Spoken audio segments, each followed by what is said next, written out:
بسم الله الرحمن الرحيم ولا جناح عليكم إن كان بكم أذى من مطر أو كنتم مرضى أن تضعوا أسلحتكم وخذوا حذركم إن الله أعد للكافرين عذابا مهينا صدق الله العظيم.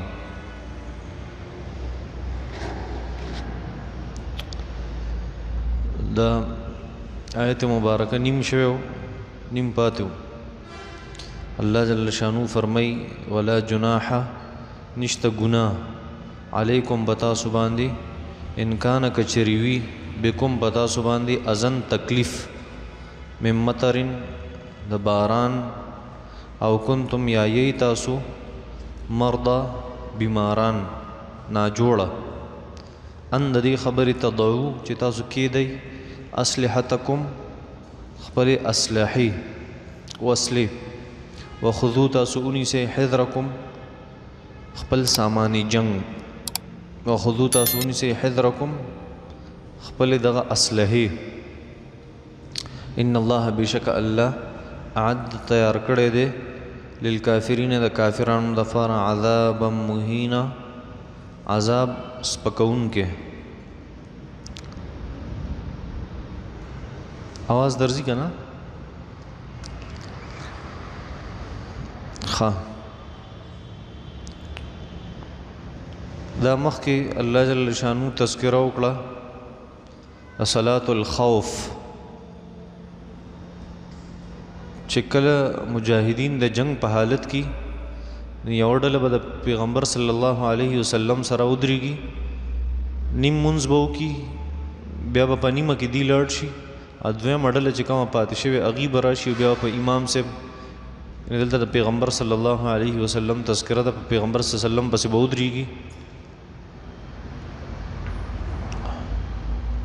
او بیا اغڑون بیڈل با راشی خپل منز با مکمل کی دا ادویا مچ پس راغلے و دا بیا روست راشی خپل منز با مکمل کی دیتا صلاة الخوف وی. اللہ جل شانہو دا دی پا منز کی او خبر ذکر کردے وا اغدا چې تاسو کله صلاة الخوف کوي نو خپل چې تاسو سره کوم سامان جنگ دی توره ده او خنجر دی زغره ده تاسو بوټان او پیزار دي یا جنگي ټوپۍ ده دا ټول سیزونه به تاسو سره وي د ځان نه به دا نه لر کوئ ځکه د دشمن هېڅ پته نه لګي اگر ایک دم حمله کولی شي په تاسو باندې نو چې تاسو تیار یې په صلاة الخوف کې یا د جنگ په دوران کې د خپل ځان سره اسلحه ساتل دا واجب دی په مسلمان باندې. دغه شان هر هغه حالت چې د یو انسان لپاره هغه د یری حالتي او دا اغا گمان دای غالب گمان چیرا ما تا بس نقصان ارسی دے با دا اغی نقصان نا دا بچ کے دو دا پارا حفاظتی تدابیر اختیاری او دا واجب دی پا دباندے او حفاظتی تدابیر دا دا اللہ جل شانہو پا ذات پان دا توکل خلاف چرتم ندی چتوے چی خیال کوا الکا او غصوی اغینانا پا اللہم توکل لے پا اللہ جل شانہو توکل کول چرتم دا مطلب ندے چی توے زما پا اللہ توکل لے اولاد شی پا بجلی کی گوتی ورکی دا اللہ جل شانہو بان توکل چرتم دا مطلب ندے چی گاڑی را روان دی زی رازی ہوتے ہیں پا پڑ استرگو اوڑم زمان پا اللہ توکل لے دا مطلب نہ دے پا اللہ جل شانو توکل دا مطلب دے چی زد دی زینا اوڑم پا دے روڈ باندے زا رائٹ تم گورم لیفٹ تم گورم ټول روڈ گورم زان برابر کم ټول اسباب اختیار کم او بیا دا اغینا پس ویما چی ما نا چی سکی دا غما اکڑا اس زما اعتماد پا اللہ جل شانہو باندی دے که الله غواړي زه به دا روډ پار کم، که الله ونه غواړي زه اخوا نشم اوړېدی. دا د الله جل شانو خوښه ده. یو سړی وایي په عربو کې د شپږم که د اووم چت نه راپرېوتو، د خلکو وایي چې دی به مړي چې راغلی هغه ټیک ټاک و. نامرګرو ورته وي خپل ګلکاران ملګري وو، وایي لاړ شه مخامخ د بکرې دوکان دی ده نه سره وړه، الله بچ کړی ته خیرات وکړه صدقه وکړه. هغه چې په روډ اوړېدو ګاډي ایسته وو او مړی نو د هغې ځای نه چې د الله جل شانو خوښه وه نه الله دی نه مړ کو. حالانکې د مرګ ځای خو که سړی سوچو کې هغه و، دا خو نو، دا خو انسان ښه په اختیار کې دی او خیالي هر طرف ته اوړي په دې روډ باندې. نو د هغې ځای نه پکار ده چې دی مړ شوی، خو الله نه وغوښتې بس نه مړ کو. او کله چې په دې لاره اوس دی اوړېدو، هلته اسباب نو، هلته اسباب نو الله جل شانو د حفاظت، دلته اسباب شته او بیا هم الله جل شانو دی مړ کو. د الله جل شانو قانون دا دی چې څومره اسباب دی هغه به اختیار کې، او د هغې نه پس به ته د الله جل شانو په ذات باندې توکل کې. زمیندار کاکا ته وایي چې ته به په کور کې نه کښېنې چې دا پټی به ماله الله ساتي، نه ته به لاړ شي ځمکه به واړې، د هغې نه پس به په هغې کې کرونده وکړې، هغې نه پس به اوبه خورې کې، د هغې فصل به بیا حفاظت کې، د هر څیز به خیال ساتي. که ګنده بوټي پکې راخیږي هغه به ترې لرکې صفاکې به صفایي خیال به ساتي، بیا د هغې د پخېدو پورې به د هغې مکمل خیال ساتي، مکمل حفاظت پې کې. او دا تدبیرونه به ته اختیارې، خو توکل به ستا په الله جل شانه باندې. سورة واقعه کې الله جل شانه دغه د فصل لا خبر ذکر کړي. افرأیتم ما تحرسون اانتم تزرعونه ام نحن الزارعون. دا فصل دا کم چې تاسو کرئ او بیا خیال ساتئ حفاظت، دا الله راخیجي که تاسو یې راخیجوئ. الله فرمایي مونږ یې راخیجو، ځکه که مونږ دا وغواړو ټوکلې ټوکلې به کړو بیا به تاسو وایئ چې ما ته ډېر تاوان ورسېدو. حالانکې که ستا په اختیار کې وی خو تا چېرته هم خپل تاوان نه خوښو. نو داسې به انسان نه کوي چې صرف په اسبابو باندې اعتمادي، نه نه، اسباب به اختیار کی او اعتماد او توکل به بچای په الله جل شانه باندې. دا طریقه د دین اسلام. نو هغه سړی سخت بې وقوف وي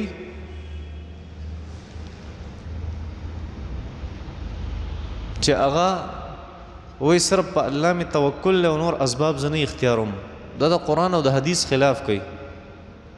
او هغه سړی دنه زیات بې وقوف دی چې هغه صرف اسبابو ته نظر او په الله جل شانه اعتماد نه. دا دنیا الله جل شانه د اسبابو ځای جوړ کړي. نه الله جل شانه فرمایي چې کله تاسو په جنگ په دوران کې عبادت کوئ یا جنگ کوئ نو اسلحه به ځان سره تیار ساتئ. د مانځه په دوران کې به هم د ځان نه کوزوئ، ځکه هېڅ پته نه لګي، کیدای شي فیمیلون علیکم میلة واحده، کیدای شي د دشمن په تا اچانک حمله وکړي. نو فارموله دا ده، اصل د دې سبق چې کومه خلاصه ده، فارموله مقصدي خبره هغه ده کله چې انسان ته ګمان غالبي، غالب ګمان دی چې په دې سیس کې ما ته نقصان دی او نقصان ما ته رسی، نو د هغې نقصان نه د بچ کېدو به دی پوره اسباب او تدابیر اختیاري، که نه اختیاري دی ګناهګاریږي. پوهېږئ په دې خبرو باندې؟ نو دلته الله جل شانه فرمایي چې ستاسو دپاره د اسلحې د خپل ځان سره ساتل دا ډېر ضروري دي. بعضې فقهای کرام ورته واجب ویلي او بعضې ورته سنت ویلي. ضروري دي ستاسو دپاره. خو که یو خبره وه بیا خیر دی تاسو خپلې اسلحې کوزولی شئ. هغه دا تاسو سره داسې اسلحه ده چې په هغې کې اوبه جمع کېږي، درنې دي اوبه پکې جمع کېږي او باران شو په هغې اسلحو کې څه ننوته، باران ننوته، نو بیا ځان نه کوزي که خیر دی چې تا نه پازابئ. یوه یا په تاسو کې یو کس بیمار دی، ناجوړه دی او هغه دا نشي کولی ډیر زیات ناجوړه نه دی، په جنگ کې دی، خو تکلیف یې ورته که هر ټایم دا اسلحه خپلې غاړې ته اچولي، هر ټایم ورسره توره په لاس کې، هر ټایم یې زغره هغه اغوستي، هر ټایم یې ټوپۍ په سر کړي. نو که یو سړی کمزوری بیماري نو هغه باندې مې هېڅ ګناه نشته چې هغه څه وکړي، خپله اسلحه کوزه کړي. خو بیا هم د دې دا مطلب نه چې ټوله اسلحه به د خپل ځان نه لر کوي. مطلب د دې دا دی چې کم په ده باندې بوج دی هغه اسلحه به سیټ ته کېږي، او کومه چې ضروري اسلحه ده، چاړه شوه، خنجر شو، یا تورم دونه بوج نه په انسان باندې، دا واړه واړه څیزونه دا بیا هم د خپل ځان د حفاظت لپاره ځان سره ساتي. د دې نه دا معلومیږي چې انسان په خپل کور کې د ځان سره کلاشنکوف هم ساتلی شي، بلکې ساتل پکار دی ولا مسنونه طریقه ده،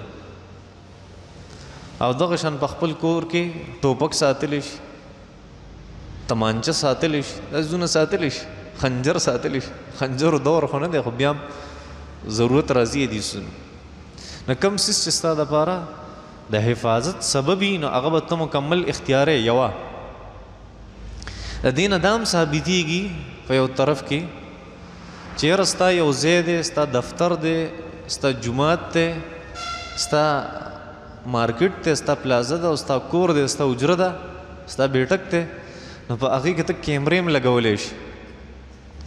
د دې دپاره چې څوک غلا نه کوي، څوک ما ته نقصان نه رسوي، څوک زما بېعزتي نه کوي، پوهېږئ په دې خبرو باندې. نو کیمرې لګول او ځان سره تمانچه ساتل او ځان سره ټوپک او کلاشنکوف ساتل په خپل کور کې او په خپل ځای کې، دا چرته هم په الله جل شانه باندې د توکل منافي نه دي.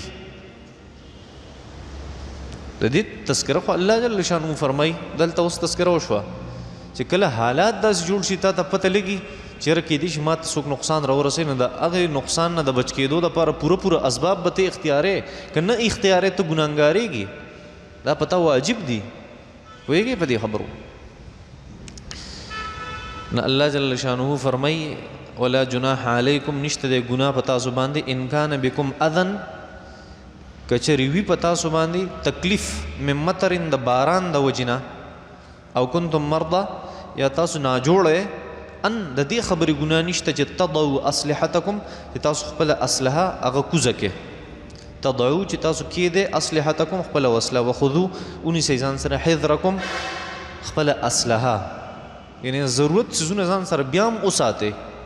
بار بار الله جل شانو دا فرمایي. د دې نه معلومیږي